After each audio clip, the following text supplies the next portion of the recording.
where you talk about how do you transform struggling employees into superstars.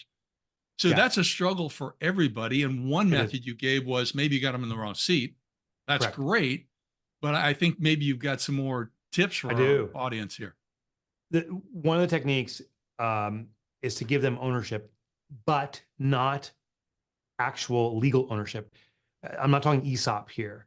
That could be a strategy. I actually, in my research, found that many ESOPs are poorly executed and results more in entitlement than engagement. Now I own a piece of the business, you owe me type of thing. So how do you give people ownership without giving them legal ownership? And the best analogy that I can share is with cars.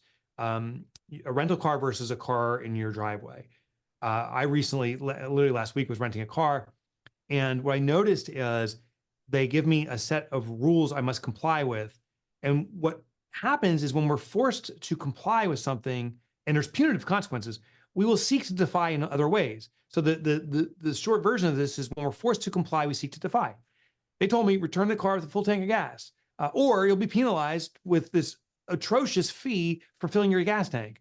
There will be no scratches or dents, of course. It better not be dirty. The interior must be clean, or there'll be these penalties.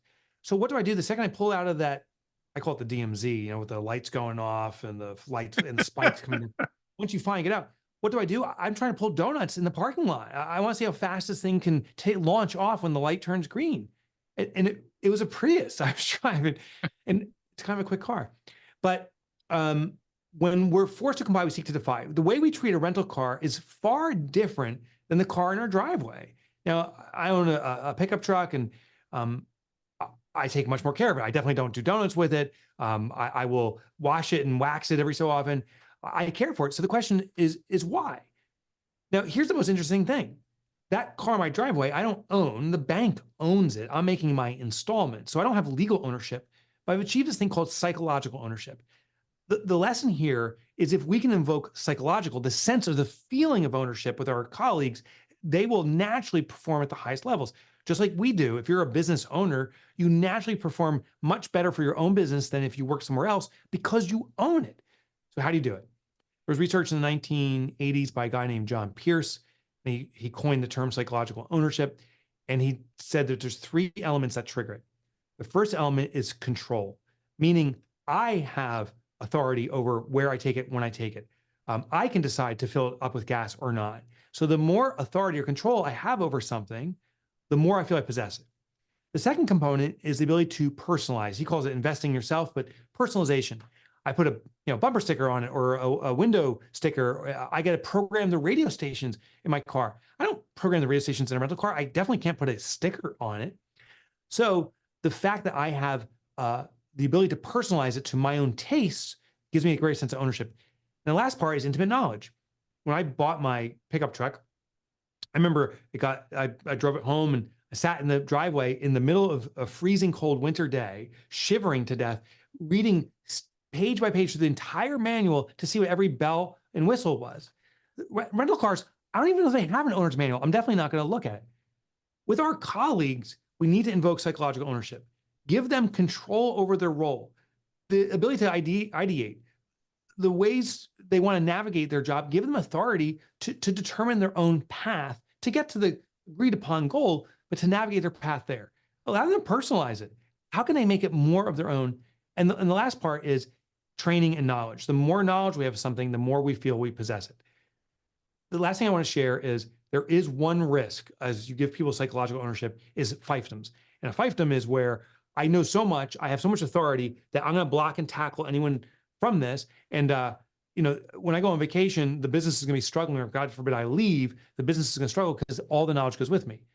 The highest level of ownership in an organization is called collective psychological ownership. It's where multiple people feel they possess something.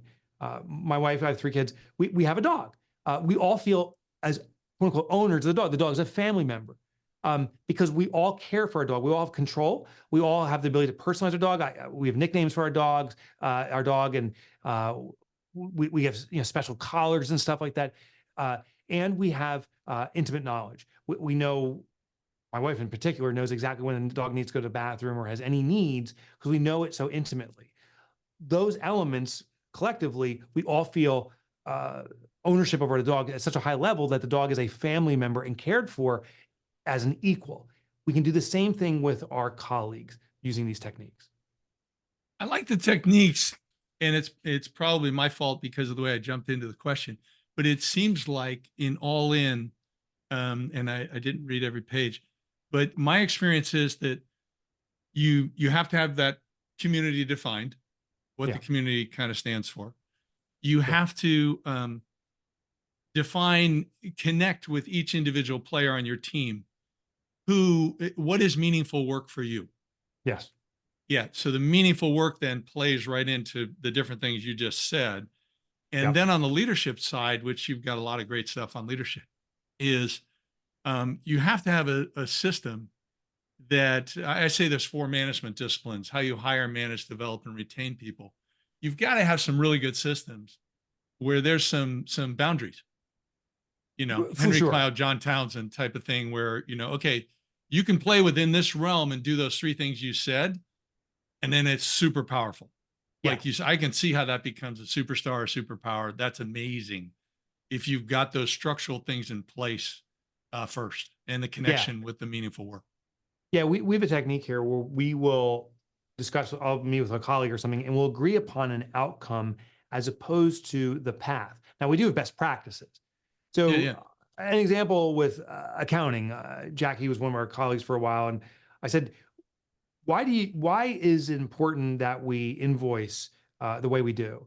And we discussed it, and she said, you know what? At the end of the day, it's timely and it's accurate, and those are important components because timeliness means we're caring for our own cash flow, and accuracy makes sure that we're caring for our clients and it's representative of the work we did. It's the ultimate degree of fairness. I said, okay, we've agreed to the outcome, timely and accurate. Now I said we have a best practice, we have a routine and so forth. Here is the best practice, and when you see opportunities for improvement, this is the assignment of control, improve it. Just do it. As long as we achieve this outcome at the highest levels that you can help us get there. Oh And yeah. Jackie came up with some innovative ideas in our billing practices that made timeliness and accuracy more prevalent in the far more prevalent in the work we're doing. Now, Jackie was with us 15 years ago. We continue those practices today. Here's the funny thing: in the old version of me, I would say, here's our best practice. Just duplicate this, just copy this. And what happens is our business becomes a laggard because we're not improving. It's just how much can you replicate Yeah. or clone what's already happening. So to your point, we need to have controls and structure. I think we also need to invite and encourage our colleagues to modify and improve those things when they see it fit, because that will give them a sense of greater control and it'll bring about better practices to our business overall. Oh yeah, I totally agree. And here's another story for you on the ownership piece. So I went to work for a company called Knowledge Point. They were owned by CCH, a big legal publisher in Chicago. And so we then had to submit our expense reports Yeah. to this guy in this 4,000 person company in Chicago.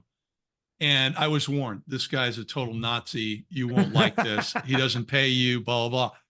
So I just studied how he wanted things set up. I can be slightly OCD, Yeah. and I submitted my expense reports according to the way he wanted. I got paid direct deposit within 2 days Oh every my God. time, never a flaw. And then I heard the story of why. What happened was this guy was in charge of paying, and this is where it relates to what you're talking about with the ownership piece, is that he was working doing expense reports, and he came to his boss, said, I want to quit. The boss said, well, why? He said, well, no one pays any attention to me. I have no authority to enforce the rules that you're telling me to abide by. So I'm sorry, I can't do this. And the boss said, oh, I don't know how the conversation went, but the bottom line was, you got authority, I'm behind you. And from that day, he became the expense report Nazi. And that's not a nice way to put it, but the enforcer. And he was that way. But then they got all their expense reports the way they needed them. And they had everything to back up if they ever got audited. And this guy loved his job, he was just wired that way. He loved going through everything. And that's really speaks to your ownership piece. So I can hear what you're saying. It makes perfect sense. There can be, and it doesn't sound like it played out here, but sometimes there's a retaliatory component where I remember I remember once at a business where we took in a lot of deliveries, and so there was a regular UPS guy, Yeah. and he came in once, and he was just in a hot mess, and we're like, "What's going on?" He's like, "The rules that they're putting upon me, forced to comply." He's like, "It's payback time to UPS," and he's like, wasn't his words, but this was the conjecture. Sometimes boxes get dropped and getting kicked around. What was interesting though is he didn't do that to us. Like he was retaliating against UPS, but he would care for us. Our receptionist, same woman, Petra, said, "Hey, we're so dependent upon UPS. Why don't we had a spare office. Why don't we have a break room only for our UPS guy? He can come in." She found out what his favorite, he loves sports. She would get sports channel going. This is pre-streaming, so you had to record on a VHS. She would record it, have it playing there, hot cup of coffee and donuts or whatever, sometimes a different treat. He would come in and we said, "We got break room for you." And he's like, "Listen, I got 5 minutes." He goes, "It's the best 5 minutes of every single day for me. Coming here, catching up on Sports Center and doing this." He's like, "You'll never miss a package. I don't care what's going on. You'll always get delivered." We had a big job. This was back, we were doing tech installs, Yeah. computer technology. And we had a big job coming, and a nor'eastern was tearing through. And we're like, we're not getting our inventory on time. And all of a sudden, through the storm, two lights in the distance. It was like you're in some movie, and you see this UPS truck kind of skidding and peeling its way in. And here comes our guy delivering all the stuff. He's like, "You're my only delivery today, and you got it." When it's the essence of human reciprocity. When you care for someone genuinely, and this wasn't manipulative, this was just genuine care for this guy. Exactly. Yeah. He reciprocates it. When his company was instilling, "We want more from you, you better do this," enforcing compliance, it became retaliatory. Embracing people inevitably is a better way, in my experience, of managing consistent high-end results than forcing and demanding from people. No, and really it comes back to people want to know that you value them. You're right. Right. It's So, human I mean, nature. yeah, yeah. So if you've got a job and it's a good job and people are reasonably okay, but you don't feel that they like you or they value Yeah. you, then you're like, I got to go find something else. I mean, Yeah.